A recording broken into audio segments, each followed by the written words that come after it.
अस्सलाम वालेकुम everyone, welcome to my channel, welcome to another vlog. I hope आप सब ठीक होंगे। हम लोग भी अल्हम्दुलिल्लाह ठीक हैं। अच्छा, ये व्यू मैं आपको रोज़ ही दिखा रही होती हूँ, लेकिन आप में से बहुत से लोगों को ये पसंद है और मुझे भी बहुत ही ज़्यादा पसंद है। दैट्स वाई मैं हमेशा अपना व्लॉग जो है ना यहाँ से स्टार्ट करती हूँ। अच्छा, आज का दिन का आगाज़ वहीं से हुआ जैसे रोज़ होता है। बच्चों को रेडी किया स्कूल के लिए और आप देखेंगे ये इतनी क्यूट लग रही है ना ज़ैनब फ़ातिमा, मुझे तो ख़ैर बहुत क्यूट लग रही हैं। आप लोग भी बताइएगा। ज़ैनब टोटली पिंक बनी हुई है हेड टू टो और Fatima totally grey black type बनी हुई है। ब्लैक सिर्फ इसका ट्राउज़र है, बाकी सब कुछ ग्रे है। तो बहुत मुझे क्यूट लग रही थी और ये इतने अच्छे फ्रॉक्स हैं इनके जो मैंने फ़याज़ गारमेंट से लिए थे। इतने डिसेंट लगते हैं, एलिगेंट लगते हैं और बड़े ही खूबसूरत लगते हैं। और 650-600 रुपये के लिए थे और मैं कहती हूँ कि मतलब क्या कितनी कम प्राइस है और बच्चियाँ देखें कितनी ग्रेसफुल लगती हैं। बाकी स्वेटर जो है ज़ैनब का वो मैंने पिछले साल इम्तियाज़ सॉरी चेज़अप से लिया था और फ़ातिमा की जो जैकेट है वो आमना ने भेजी हुई है। और टाइट्स तो इनके घर में मैं जब भी मार्केट जाती हूँ ना, हर सीज़न में इनके एमी मैं ब्लैक वाइट ग्रे इस तरह के टाइट्स जो है ना उठा लेती हूँ, क्योंकि इनके अक्सर ड्रेसेस के साथ मैच हो जाते हैं। नाश्ते में आज जी इनका प्रोग्राम था ब्रेड एंड चाय, और आप मेरा प्याला देखें चाय वाला, मैंने इस तरह के देसी प्याले भी रखे हुए हैं। मुझे ये बड़े पसंद है, मेरी दादी माँ भी इसी में चाय पिया करती थी और मैंने भी स्पेशली जाके देसी ये टिपिकल प्यालियाँ ख़रीदी हुई हैं। तो इसमें इसलिए डाल के दिया है कि ज़रा जल्दी ठंडी हो जाता है चाय, तो फिर मैंने कहा बच्चों के लिए आसानी होगी। खैर, नाश्ता करने के बाद मैंने फिर वही घर के काम शाम करवाए और आज खाना कुछ नहीं पकाया क्योंकि कल का सालन पड़ा हुआ था, दैट्स वाई। और यहाँ पर जी अभी ज़ैनब फ़ातिमा की हो रही है कुरान की क्लास। जो बच्चियाँ हैं वो अपना जो सबक है वो सुनाती हैं, इसी तरह मुझे इनके पास बैठना पड़ता है और मैं इनको रिवीजन करवाती हूँ और उसके बाद जब कुरान पाक पढ़ाती हूँ तो फिर मैं 1 घंटे के लिए बिल्कुल बाउंड हो जाती हूँ। खैर, यहाँ पर मैंने एक पार्सल मंगवाया था दराज से। मैंने ऑर्गेनाइज़र्स मंगवाए थे तो मैं आपके साथ शेयर करूँगी। ये बड़े ही अच्छे मिले थे, पैकिंग भी इनकी बहुत अच्छी थी। अच्छा, आप में से बहुत से लोग कहते हैं दराज का हमारा एक्सपीरियंस अच्छा नहीं है। देखें, अच्छे बुरे लोग हर जगह होते हैं। आपने क्या करना होता है, दराज से जब भी कोई चीज़ मंगवाएं आपने उसके रिव्यूज़ चेक करने हैं। रिव्यूज़ के साथ लोगों ने उसकी रियल पिक्चर अटैच की होती हैं, आपको बहुत हद तक अंदाज़ा हो जाता है कि भाई हाँ ये असल में ऐसा दिखेगा। क्योंकि ऑफ कोर्स तस्वीर जो उन्होंने बनाई होती है वो बड़ी फैंसी सी बनाई होती है, तो उसमें तो हर प्रोडक्ट ही अच्छा लग रहा होता है। दूसरी ये बात ये देखा करें, जब आप चीज़ ऑर्डर करते हैं ना तो सेलर के नाम के साथ ना एक डिजिट्स आते हैं, 5,000 2,000 15 या इस तरह की चीज़ें ना, कि इस सेलर ने कितनी चीज़ें सेल की हुई हैं। 2,000 की हुई हैं, 1,000 की हुई हैं, 1,500 की हुई हैं, 400 500। तो देखिए जिसने 400-500 चीज़ें की होंगी उसकी चीज़ ठीक ही होगी। इसके अलावा ये कि आप स्टार्स भी उसके चेक कर सकते हैं, रेटिंग लाइक 4.5 जिसकी हो 4 हो उसी से चीज़ बाय करें। ये मैंने ऑर्गेनाइजर्स मंगवाए थे। देखिए यहाँ पर ना किचन में ये टॉवल्स इसी तरह लटके रहते हैं जो कि मुझे बहुत बुरे लगते हैं, और यहाँ पर मेरे पास ग्लव्स थे वो भी इसी तरह पड़े रहते थे। तो मैं ये सोच रही थी कि मैं एक ऑर्गेनाइज़र मंगवाऊँ जिसके अंदर मैं ये सब चीज़ें हैंग करके रख दूँ और सेपरेट भी रहें और ऑर्गेनाइज भी रहें। तो यहाँ पर मैंने ये इस तरह की रखी हुई है। ये मेरा कैबिनेट जो है ना, ये नीचे से पानी, ऊपर सिंक से पानी आता है और यहाँ से इसका कलर उतरा है। ये गंदा बिल्कुल भी नहीं है। इसका ना यहाँ से सफ़ेदी सी जो होती है ना वो उतर गई है। तो यहाँ पर सारी मेरी टॉयलेटरीज़ और मेरी क्लीनिंग प्रोडक्ट्स वगैरह पड़े रहते हैं। अभी इसको भी मैंने ऑर्गेनाइज़ करना है। वैसे तो मैंने इस टोकरी में ऑर्गेनाइज़ करके रखा हुआ है, ये मेड थोड़ी बहुत चीज़ें इधर उधर कर देती है, लेकिन ये कि अभी मज़ीद मैंने इसको ऑर्गेनाइज़ करना है, फिर आपके साथ शेयर करूँगी कि किस तरह ऑर्गेनाइज़ किया। यहाँ पे मैंने इस तरह ये डोर के साथ अटैच हो जाता है और बड़ा आसानी से आप खोल लें, इसमें जो भी चीज़ आपने रखनी है रख के ऑर्गेनाइज़ कर सकते हैं। बंद ये हो जाता है, मेरा इसलिए नहीं बंद हो रहा था कि मेरे कैबिनेट के अंदर ना एक बनी हुई थी सीमेंट की ना, लाइक छोटी सी, ये आगे आप देख रहे होंगे, उसकी वजह से ये बंद नहीं हो रहा था। लेकिन अब इसका भी कुछ मैं इंतज़ाम करूँगी। लेकिन ये कि बहुत अच्छा ऑर्गेनाइज़र था, क्वालिटी अच्छी थी, पैकिंग अच्छी थी, डिलीवरी भी 2-3 दिन में हो गई थी, तो मेरा काम हो गया था। अब मैंने इसके अंदर रखना है जो भी मेरे होंगे ना, जैसे बर्तन धोने वाला साबुन होता है, जब मुझे ज़रूरत नहीं होगी मैं इसमें रख दिया करूँगी। मेरे ग्लव्स, ठीक है, चूल्हे वगैरह जब मैं क्लीनिंग, डीप क्लीनिंग वगैरह करती हूँ फिर मैं ये यूज़ करती हूँ। ये मेरा जो एक टॉवल मैंने रखा हुआ है शीशे साफ़ करने के लिए, घर के जितने भी शीशे, टीवी, मेरे हस्बैंड के कंप्यूटर की स्क्रीन वगैरह इसी से साफ़ होती है। ये येलो वाला जो है ये हमारा डस्टिंग वाला है, और किचन वाला ये जो इधर पड़ा रहता है, ठीक है। तो अब यहाँ से ये हट जाया करेंगे। हाँ, जब धोकर इधर सुखाएंगे इधर रखने के लिए, उसके बाद तय करके मैं नीचे रख दूँगी। ये बॉटल बहुत बड़ी है, ये आएगी नहीं, तो इसके लिए मैं कोई अलग से डिस्पेंसर वगैरह मंगवाऊँगी या इसको किसी छोटी बॉटल में ट्रांसफ़र करूँगी, फिर ये भी यहाँ से चली जाएगी। खैर, यहाँ पर मेरे सारे स्प्रेज़ और ब्लीच और नील और सर्फ़ और इस तरह की चीज़ें पड़ी रहती हैं, और ये इस टोकरी में बड़ी अच्छे से ऑर्गेनाइज़ खैर हो जाती हैं। लेकिन अभी मैंने शेल्व्स मंगवाई हैं प्लास्टिक की, बड़ी इकनॉमिकल सी, तो उसके साथ इसको ऑर्गेनाइज़ करूँगी। अल्लाह का शुक्र है कि अब ये देख लें, ये वाला एरिया ना थोड़ा नीट लग रहा है। बाहर से भी जब कोई घर देखता है तो फिर इस तरह चीज़ें लटकी हुई ना बड़ी बुरी लगती हैं। खैर, अब आ जाते हैं वॉशरूम की तरफ। तो वॉशरूम में भी ना ये देखें, ये वाला जो है ना विंडो, यहाँ पर हम लोग, क्योंकि ये शावर था और यहाँ पर हम नहाते हैं, तो यहाँ पर मैंने सारे शैम्पूज़ रखे हुए हैं। ये मेरा शैम्पू है, कंडीशनर है, बच्चों का शैम्पू है, एंटी लाइज शैम्पू है, इसके अलावा ये जो ज़ाविया का शैम्पू है, ये मेरे हस्बैंड का शैम्पू है, कलर शैम्पू। तो ये सब चीज़ें यहाँ पड़ी रहती हैं। अब ये भी विंडो बहुत मैसी और बहुत बुरी लगती थी। तो जब से हम इधर आए हैं मैं सोचती थी यहाँ कुछ ना कुछ मंगवाऊँगी, लेकिन हमेशा रहता रह रहा था। तो अब मैंने फाइनली मंगवा ही लिया, जो मैंने आपको अभी दिखाया भी था दराज से जो मैंने मंगवाया है, तो वो अब मैं यहाँ पे प्लेस करूँगी। ये लोफ़ा भी है जो यहाँ पे ही अटका रहता है, तो जो कि बहुत ही बुरा लगता है। तो इसको भी मैंने इसी तरह का ऑर्गेनाइज़र मंगवाया है जिसमें लोफ़ा भी सेट हो जाए। तो ये एरिया ना अब मैं इसको ऑर्गेनाइज़ करूँगी ताकि जो वॉशरूम है ना वो अच्छा से सेट हो जाए और ये भी अच्छा लगे। ये ऑर्गेनाइज़र बहुत अच्छा लगा मुझे। ये लोहे का बना हुआ है, ठीक है, क्वालिटी इसकी ठीक है। पीछे एक टेप लगी हुई थी, उसको रिमूव करेंगे तो ये क्लीन किसी भी सरफेस पे आप इसको लगा सकते हैं, और अच्छी चिपक गई थी। और मैंने इसके ऊपर इतना वेट रखा हुआ है, अभी तक नहीं गिरी, देखते हैं कितने दिन में गिरती है, मैं वो भी शेयर करूँगी अगर गिर गई। तो बस अब इसमें सारे शैम्पूज़ जो हैं वो मैं ऑर्गेनाइज़ कर दूँगी ताकि इसी शावर एरिया से हम लोग लें करीब से, और आसानी से हम शावर लें और फिर ये सारी चीज़ें यहीं पे ऑर्गेनाइज़ हो जाएं। इसके नीचे जो छोटी छोटी पैग्स लगी हुई हैं आप देख रहे हैं, ये कूंटियाँ सी, इसमें लोफ़ा आ जाएगा तो वो भी ऑर्गेनाइज़ हो जाएगा। अब बेटर लगेगा बजाय इसके कि मैंने उसको नलके के ऊपर रखा हुआ था। तो अब अल्लाह का शुक्र है कि ये एरिया भी ऑर्गेनाइज़ हो गया, और मुझे ख़ुद को बड़ी ही सेटिस्फेक्शन हो रही है और बड़ा ही खूबसूरत लग रहा है देखने में भी। और ये कि विंडो जो है अब क्लीन क्लीन लगेगी, और वॉशरूम ना थोड़ा प्रेजेंटेबल लगेगा। इस तरफ हमने टॉवल रखा होता है। ये एरिया जी मेरे सिंक का है, और यहाँ पर ये ट्रे मैंने काफ़ी दिन पहले मंगवाई थी, ट्रे अलग मंगवाई थी दराज से। और ये होल्डर जो मेरे दूसरे वॉशरूम में है वैसा एक और सेट मैंने, क्योंकि ये बहुत अच्छा ज़बरदस्त क्वालिटी का है, आइकिया का है। आइकिया का नाम तो आपने सुना होगा, बहुत अच्छा ब्रांड है और इनकी चीज़ें बहुत अच्छी होती हैं। तो दराज पे अवेलेबल था, मैंने वहीं से मंगवाया था। लिंक इन सब चीज़ों के ना मैं डिस्क्रिप्शन में ऐड कर दूँगी। ये जो है ना एक ऑर्गेनाइज़र, ये मैंने ग्रीन वैली से लिया था, और इसके अंदर मैं अपनी यूटिलिटी की चीज़ें रखती हूँ, जैसे अपनी थोड़ी बहुत अपना फेस वॉश रख लिया, ये मेरा स्क्रब है, ये मेरा डिओड्रेंट है, और ये सॉरी पहले के ये सारे ब्रांड्स पड़े हुए हैं, तो जज ना कीजिएगा अब ये ख़त्म होने वाले आलमोस्ट, तो फिर कुछ और लेके आऊँगी। खैर, ये सब चीज़ें पड़ी हुई हैं मेरी इस ऑर्गेनाइज़र में। ये भी मुझे बड़ा अच्छा लगता है, ये एक छोटा सा बाथ टब सा बना हुआ है।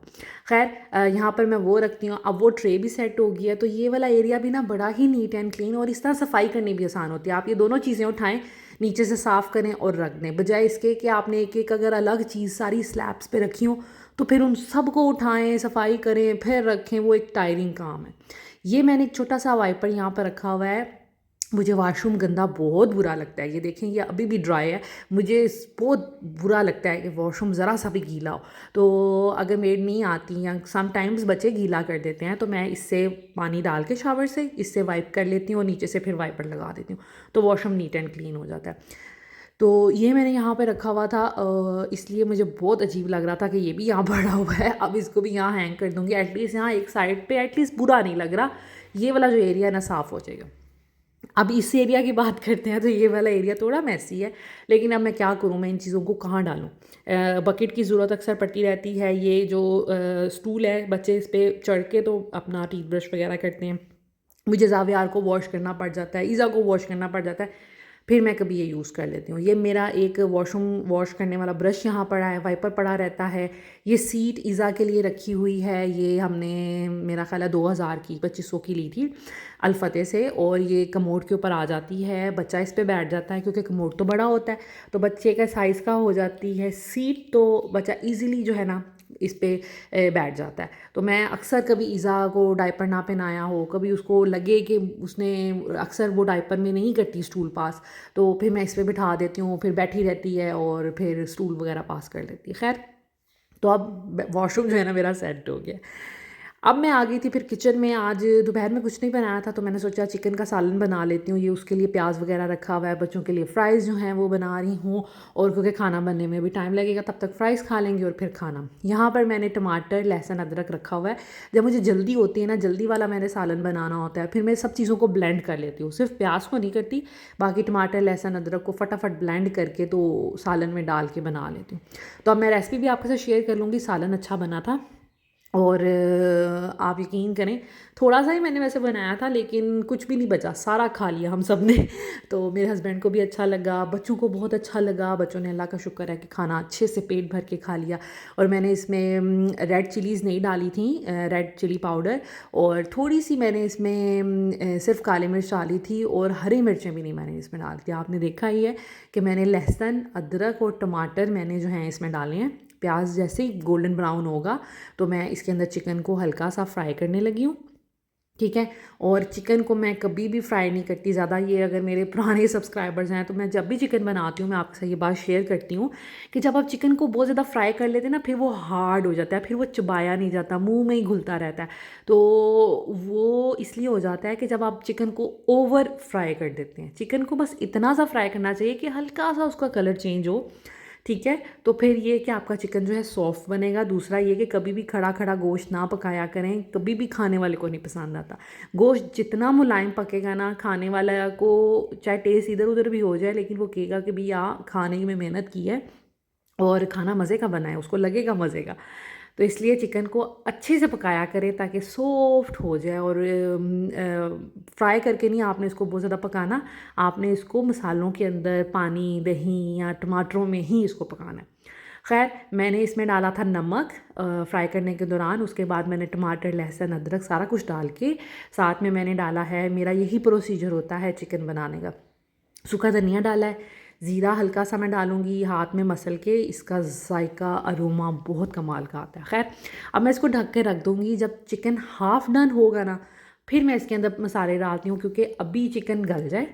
उसके बाद जब हाफ़ डन हो जाता है फिर मसाले डालती हूँ। फिर जब तक भुनाई के पॉइंट पे आता है ना, तो मसाले इसके अंदर रच बस जाते हैं। पहले मैं नमक डालती हूँ लाजमी, ताकि नमक जो है ना चिकन के अंदर तक चला जाना चाहिए, मसाले बाद में भी डल जाएँ तो खैर। तो अब ये आलमोस्ट हाफ़ डन हो गया था। आप देख सकते हैं कि थोड़ा थोड़ा इसका टमाटर वगैरह जो हैं वो कम हुए हैं, पानी कम हुआ है। अब मैं इसके अंदर हल्दी डालूँगी, थोड़ा सा गरम मसाला डालूँगी, और बस सुरख मिर्च इस पॉइंट पे अगर आपने डालनी है तो जब मैं दूसरी तरह का सालन बनाती हूँ फिर मैं इसी पॉइंट पे फिर सुरख मिर्च वगैरह भी डाल देती हूँ। लेकिन आज मैं सुरख मिर्च नहीं डाल रही, आज मैंने इसको बनाना है ब्लैक पेपर के साथ, तो इस वजह से मैं फिर इसमें सिर्फ हल्दी डाली है और गरम मसाला। और आप इसका कलर चेक करें, मैंने कोई सुरख मिर्च नहीं डाली इसमें, लेकिन फिर भी कितना ज़बरदस्त इसका कलर आया है और ये बहुत अच्छा बना था। चिकन जब अच्छे से सॉफ्ट हो जाए, 15 से 20 मिनट में बहुत अच्छी सॉफ्ट हो जाती है चिकन। तो बस आपने फिर इसमें टोटल इसका टाइम जो था, जब से मैंने टमाटर वगैरह डाले थे, तकरीबन 15-20 मिनट हो चुके थे। अब मैं इसके अंदर डाल रही हूँ काली मिर्चें और थोड़ी सी गार्निशिंग टाइप के लिए हरी मिर्च, और धनिया मेरे पास नहीं था, आई रियली मिस दैट, लेकिन मुझे धनिया बहुत पसंद है, लेकिन अभी नहीं था तो इस वजह से मैंने नहीं डाला। कि धनिया डालेंगे तो क्या ही कमाल का खाना बनेगा। इसके अलावा आप इसके ऊपर थोड़ा थोड़ा आप जो होता है जिंजर, वो भी डाल सकते हैं, ठीक है। तो खैर, अब किचन की मैंने सफाई आलमोस्ट कर ली थी। यहाँ पर ये ब्रेड्स पड़ी रहती हैं, ये मेरी ट्रेज़ वगैरह यूटिलिटी की सारी चीज़ें, ये एक प्लेट में मैं इसी तरह अपने सारे कटलरी और इस तरह की चीज़ें जो जो खाने पकाने में मेरी यूज़ होती है रख देती हूँ। फिर इकट्ठे जब खाना पक जाता है तो उठा के फिर वॉश करने के लिए रख देती हूँ। उसके बाद खाना मेरा तैयार हो गया है, और इस तरफ फीडर्स पड़े हुए हैं बच्चों के, ये बास्केट में अब मैं ना सारे फीडर्स जमा करके रख देती हूँ। उसके बाद यहाँ पर कुछ बर्तन पड़े हुए हैं। अभी मैंने यही सोचा कि एक दफ़ा खाना खा लें हम रात का, फिर ये बर्तन धोऊंगी, क्योंकि मैंने फीडर एक दफ़ा रात में धोने हैं बच्चों के, तो फिर इस वजह से मैं फिर ये बर्तन भी साथ साथ लगे हाथों धो दूँगी, और खाना खाने के भी बर्तन धुल जाएंगे। घर की कुछ इस तरह की सिचुएशन है कि अभी रात का टाइम है और आप देख सकते हैं कि घर नीट एंड क्लीन है। आज बच्चों ने कम गंद डाला है, वरना लिविंग एरिया में ना मैक्स ज़्यादातर गंद होता है, लिविंग एरिया आज इतना कोई गंदा नहीं था, बस इधर एक ये ग्लास ही पड़ा हुआ है तो अल्लाह का शुक्र है साफ़ सुथरा था। और बच्चों का रूम भी नीट एंड क्लीन था, क्योंकि बच्चे तो ऑलमोस्ट अपने रूम में अब जाते ही नहीं हैं, सिर्फ कोई चीज़ लेने जाते हैं, अदरवाइज़ आजकल हमारे साथ ही सो रहे हैं, हीटर लगा के हम एक ही रूम में सब सोते हैं। तो बस यहाँ पर ये भी नीट एंड क्लीन है, और जो गंद है ना नज़र आएगा वो आपको मेरे रूम में नज़र आएगा, क्योंकि हम लोग सारा दिन आज अपने रूम में हीटर लगा के बैठे रहे हैं, और बच्चे भी उधर ही बैठे रहे हैं। मैंने उनको पढ़ाया, स्पारा पढ़ाया, खाना भी हमने आज इधर ही खाया। तो आप देख सकते हैं यहाँ आपको मैस नज़र आएगा, जैसे ये ब्लैंकेट पड़ा हुआ है, सारा दिन मेरे हस्बैंड आज इधर ही बैठे रहे, इधर बैठ के काम करते रहे हैं और इन्जॉय करते रहे हैं। और अब ज़ैनब इधर बैठ के पढ़ रही है। फ़ातिमा को बहुत दफ़ा कहा कि भाई चेयर ले आएँ, आप भी बेड पे बैठ जाएँ, लेकिन नहीं, उसको ऐसे ही बैठ के पढ़ना था। तो खैर ये यहाँ बैठी हुई हैं, हस्बैंड और इज़ा बैठे हुए हैं, और ये मेरा गुड्डा बैठा हुआ है ये तो मेरा बस शहज़ादा है, अभी मुझे इतना प्यार आ रहा है ना इस पे वीडियो देखते ही। तो ये इसका स्वेटर पड़ा हुआ है, मैं बटन लगा रही थी। ये स्वेटर्स बहुत अच्छे होते हैं, ये इज़ा का था, लेकिन इनके ना बटन्स टूटे हुए थे, तो मैं बस बटन्स वगैरह लगा रही थी। अभी जो इसको पहनाया था तो भी बटन लगाया है, और इस पर भी बटन रह गए थे, वो लगा रही थी। और बस खाना वगैरह रेडी किया है, अब बस इनका थोड़ा बहुत पढ़ाई रह गई थी, तो बस मैं फिर उसके बाद इनको खाना खिलाऊंगी। रोटियां मैंने बना ली थी, उसका मैंने वीडियो नहीं रिकॉर्ड की। थोड़ा सैलड पड़ा हुआ था, वो साथ रख दिया था। तो अब हम खाना खाएंगे। खाना खाने के बाद, और अल्लाह का शुक्र है खाना इतना मज़े का बना था, बच्चों ने बहुत शौक से खाया, क्योंकि मिर्ची डाली नहीं थी मैंने, थोड़ी सी काली मिर्च डाली थी। तो बस खाना खाएंगे, उसके बाद मैंने धोने हैं बर्तन। तो खाना खा लिया था हम लोगों ने, तो अब मैं बर्तन धोने आई थी, थोड़े से ही थे, मैंने कहा चलें धो देती हूँ। वैसे तो मेड धो देती है, और समटाइम्स ऐसे होता है, ज़रूरी नहीं है कि मैं इतनी अच्छी हूँ कि मैं रात को बर्तन धो के सोऊं, कभी धोकर भी सोती हूँ। लेकिन मैंने आपको बताया ना कि मेरे हस्बैंड जो हैं वो रात में जागते रहते हैं, तो वो फिर कभी पीनट्स खा रहे होते हैं, कभी फ्रूट्स खा रहे होते हैं, कभी दही खा रहे होते हैं तो सुबह जब उठती हूँ तो बच्चों के फीडर्स और ये हस्बैंड ने जो कुछ खाया पिया होता है ना, वो मुझे सुबह उसके निशान नज़र आ रहे होते हैं, अच्छा आपने रात में ये खाया था तो बस वो बर्तन पड़े रहते हैं, इस वजह से तो समटाइम्स धो लेती हूँ, समटाइम्स नहीं भी धोती, जिस दिन तबीयत अच्छी ना हो, थकी बहुत ज़्यादा हूँ, या नींद बहुत आई हो। आज अच्छा फील कर रही थी तो मैंने कहा चलो धो देती हूँ। और ऐसा भी नहीं होता कि रोज़ रोज़ ही मैं बर्तन धोने वाले ही छोड़ के सो जाती हूँ, मैं धोती रहती हूँ। तो खैर बस अब मैंने कहा थोड़े से बर्तन थे, हाथ के हाथ धो लूँ, और साथ में इनके फीडर्स धोऊँगी। फीडर्स धोने के बाद सबको एक एक दफ़ा फीडर पिलाना है दूध पिलाना है। मेरे बच्चे ऑफ कोर्स रात में दूध पी के सोते हैं, और जावियार के फीडर्स जो होते हैं ना, रात को 9 बजे जावियार सो जाता है, 9-10 बजे। तो फिर मैं इसके जो फीडर्स हैं ना, 2 ही फीडर्स हैं, वो अपने पास धो कर रखती हूँ। तो फिर ये है कि रात में अब ये इसका टाइम जो है ना फीडर पीने का, आउंस ज़्यादा हो गए हैं, 5 आउंस पीता है। और अब ये है कि फिर फ्रीक्वेंसी जो है वो कम हो गई है, अब रात में सिर्फ 2 या हद 3 दफ़ा, लाइक कभी 2 बजे, फिर तकरीबन 4 बजे के करीब, या 5 बजे के करीब, या कभी ऐसे भी हो जाता है कि 6 बजे दूध पीते हैं जावियार। और उसके बाद ये है कि फिर, या फिर 7 बजे मैं बच्चों को तैयार करने से पहले एक दफ़ा उनको दूध पिला देती हूँ, तो फिर ये कि आसानी से फिर बच्चों को मैं रेडी कर लेती हूँ। तो इस तरह अब चल रहा है। पहले तो हर 2-2 घंटे के बाद देना पड़ता था दूध, लेकिन अब ये है कि 3, साढ़े 3-4 घंटे निकल जाते हैं। तो इस वजह से मैं 2 फीडर्स, मेरे लिए बड़ी आसानी रहती है, धोकर रात को सोती हूँ। अपने अपने बिल्कुल पिलो के पास मैंने सारी चीज़ें रखी होती हैं, तो फिर आसानी हो जाती है। तो बस ये आज का व्लॉग यहीं तक का था। आई होप आज का व्लॉग भी आपको अच्छा लगा होगा। Thank you so much for watching this video. Take care, अल्लाह हाफिज़।